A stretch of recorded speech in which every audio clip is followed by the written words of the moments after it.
Cher.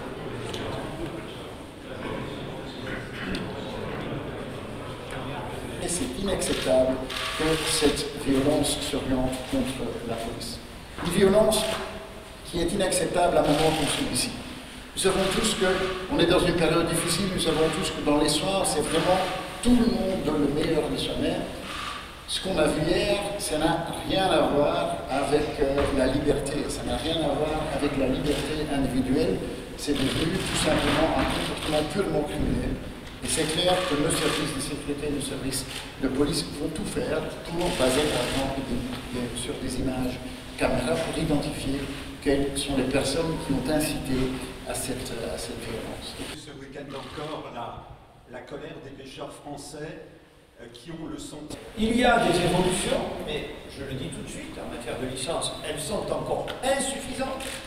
Elles sont encore insuffisantes, donc je constate avec vous que les discussions n'ont pas abouti.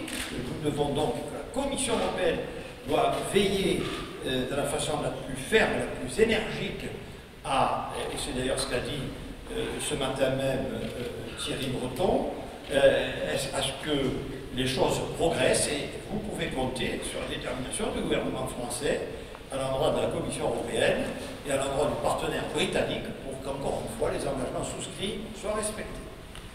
Les policiers puissent témoigner à distance, ici par visioconférence, sous nom de code. Du côté belge, nous sommes solidaires avec la France dans ce sujet-là. C'est clair, vous l'avez dit aussi, naturellement la Belgique a une flotte de pêche qui est bien plus petite que la française, mais la discussion fondamentale est une discussion de respecter les accords. On a une discussion par rapport au Brexit qui n'était pas évidente, qui était souvent tumultueuse. Un accord s'est conclu. Un accord s'est conclu dans plein de sujets et les droits de pêche étaient un élément essentiel là-dedans. Et c'est clair que quand on conclut un accord, il faut respecter cet accord.